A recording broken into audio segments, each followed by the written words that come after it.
everybody, and welcome to part 5 of episode 27. And we're going to talk about John Cena. We have the last with our 8 reasons. 3, 2, 1. Blast off. Blast off. Yes.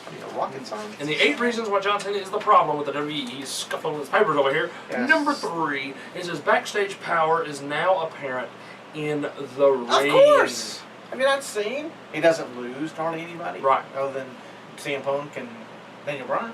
Yep. And all the head figures, they stomp on everybody else. They never get near him. They're always scared of John Cena, the authority, Vince, Vicky. He just berates everybody who's an authority figure. But they run over everybody else. Except Cena.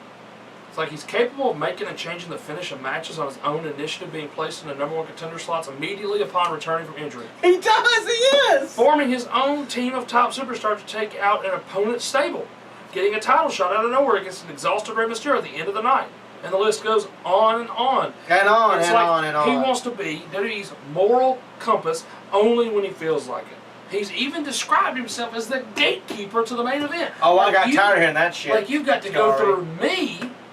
Like he told Cesaro and all these other people. He told Bray Wyatt before WrestleMania. You got to go through me to get to the main event. And don't let anything be on the line, his legacy or anything. I love this. It's like a redneck daddy telling his teenage son to take a swing at him. Be a man! It is! When an indestructible Pokemon is the secret power behind the WWE, no one has a chance. That's true. It's so true. It's true. And I got tired of that, step up, go through me. To me, though, and he never laid down to anybody. I'm not talking about pay-per-views on this Raw. It's not going to hurt John Cena one stinking bit. Nope.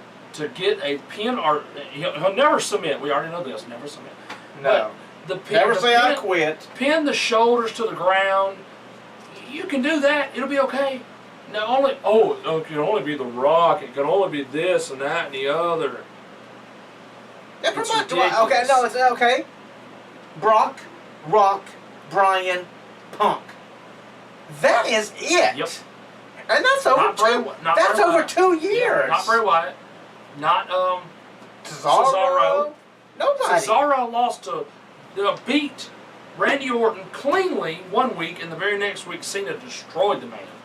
And then Cena gets his clock cleaned by Brock, comes back and runs through not Bray Wyatt, the whole, everybody, all 3 of them. Yep. Like he's kryptonite. I love this. I love this next one though. It's so true. Okay, let's go to this. Number 2. He rarely elevates anyone by feuding with them. This is the biggest complaint by a lot of people. And that's going back to run through me if you want to be somebody.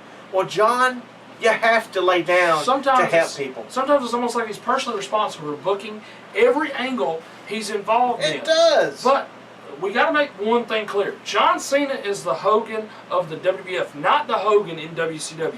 No, Hogan pretty much, yeah. He may have the final say when it comes to his storylines, but he's not responsible for writing them. He is one of the hardest working men in the business behind Vince McMahon. I'm tired of hearing that crap too. But he doesn't have time to write his own storylines. But I will say this, he should have enough pull in the company to say, look, we don't need to destroy this man's push just so I can beat him. If he's such a company man, he needs to look out for the company. There you go. John Cena seems to be looking out for John Cena. How can we elevate the company more? By letting those young guys win more matches and I'm a 15-time champion. If somebody is able to beat me, that makes them look good, and it doesn't hurt me. Right.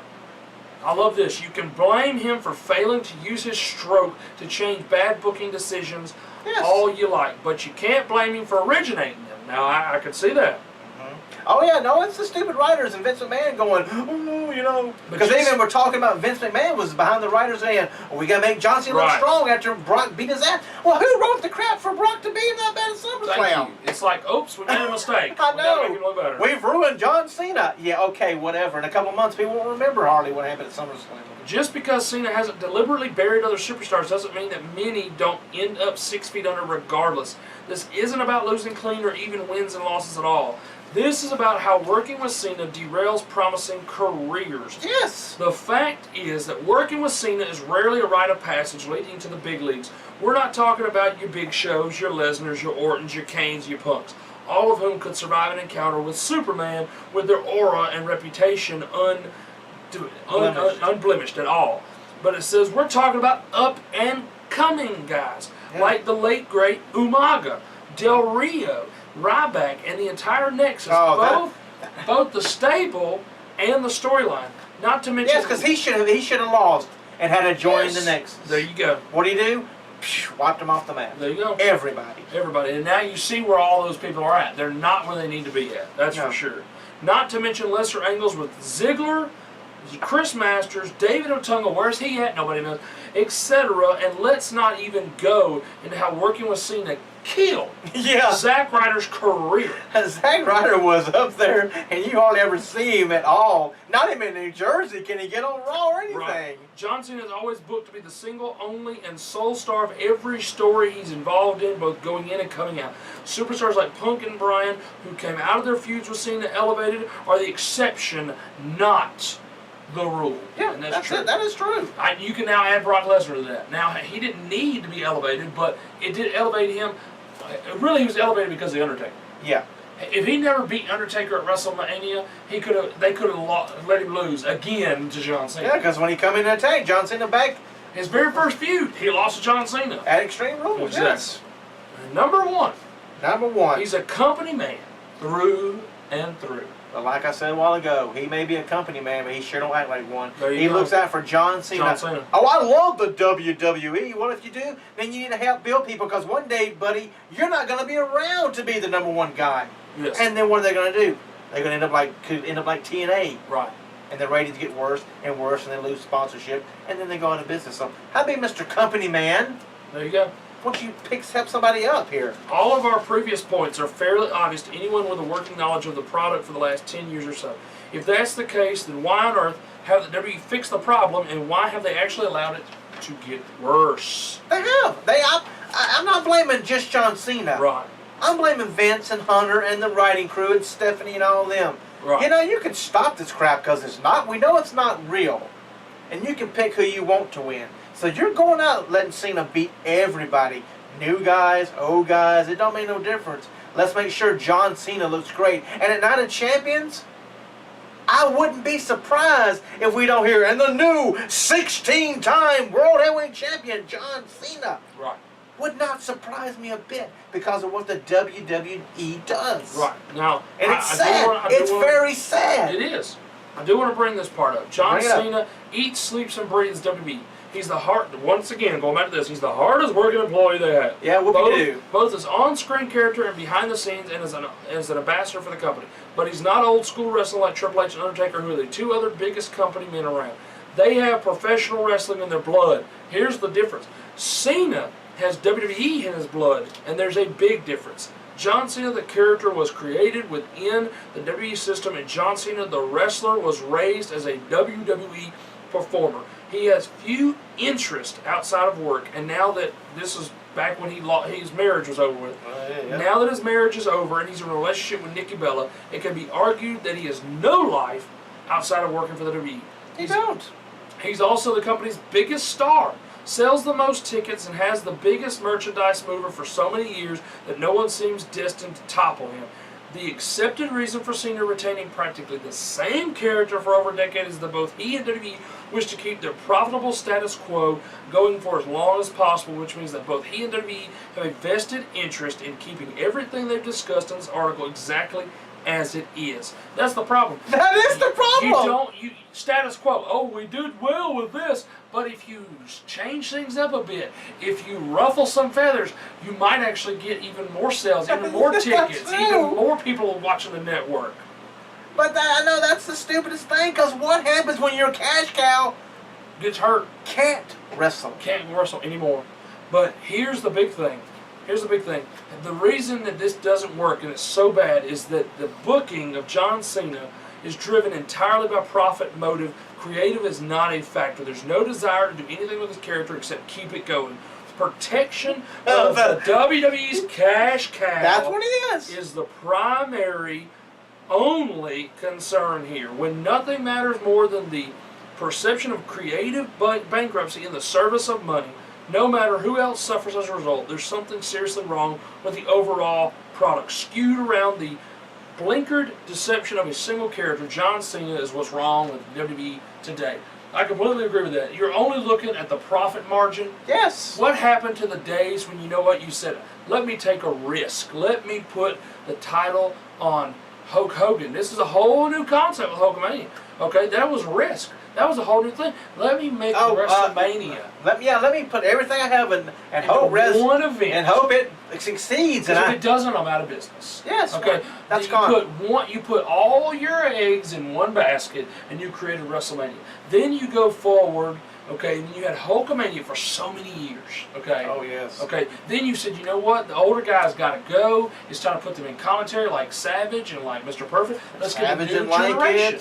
Perfect didn't like it either, but let's get the new generation going. Then let's get, let's use Brett and let's use Shawn.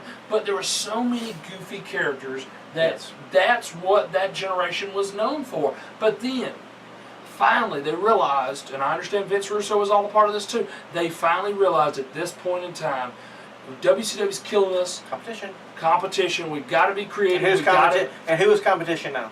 NFL, apparently.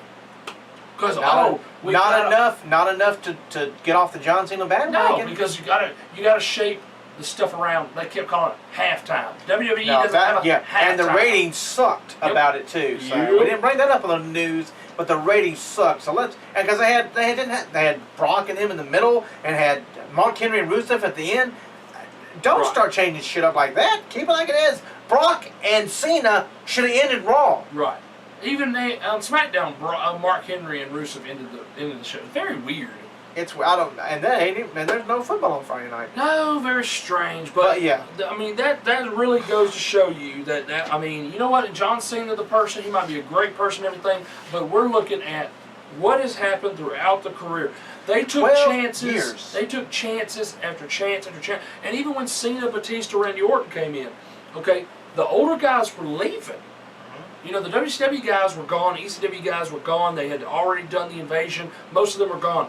We got to create new stars, because most of them people are already gone. So they took chances on Cena, Orton, and Batista, and they made 3 great stars. Let me explain you something. That was 12 years ago. You're resting on your laurels. You're resting on. They have nothing. You're resting on what happened before. Now I have hope for NXT 5. I have hope for Roman Reigns. I have hope for Cesaro. But you know what? The whole kit and caboodle is, as long as John Cena's around, none of those people will get the proper chance. Nope, and you're right. So you are right, sir. Sad. Sad. Well, hopefully NXT will change things, but at first they have to go with Vince McMahon. Is it gonna be John Cena until Vince drops dead and Triple H takes over and things change? Right. We don't know. And hopefully the company doesn't go under. Right. So I don't honestly think WWE would ever go under. You don't never know. But you never know. Nobody ever thought WCW was going to get bought out either. Right. So you just never know. You never know what the future brings. But if you rest on your laurels, you rest on one thing, it could come to bite you in the butt. And it is going to. I mean, John Cena cannot be your He cash cow. can't be the cash cow until he's 80 years old. My gosh, he's eventually going to have to retire. You do not have a long lifespan as a wrestler. No. It's just been proven. And it's like he sees it as quickly as he comes back. Right. I'm hurt. I'm back. You're out 8 months. So I'm back 4. That can't be good. Let him stay out That can't be good for your body. No. Let him stay out a year and let it simmer. Let us miss him some. My gosh, because nobody misses that man. No, even when he's supposed to be, when he's faked hurt, he comes back. He only took a week off from Brock Lesnar beating the mess. And he come back and kick the crap out of 3 people, 3 wrestlers. So that's so sad. But that's it for this week's Top Rope Rally. Hope you enjoyed it. We have a blast talking about John Cena. We'll come with more stuff next week. Thank goodness our round on him is finally over. Yes, and we're getting one step closer to a dirty 30. Dirty 30. Dirty 30 is going to be some special stuff. It's going to be dirty. It's going to be dirty, but it's going to be a special episode. Oh, yes. So I want to thank everybody again for watching this week, and we'll catch you next week for episode 28 of Top Rope Reality right here on YouTube.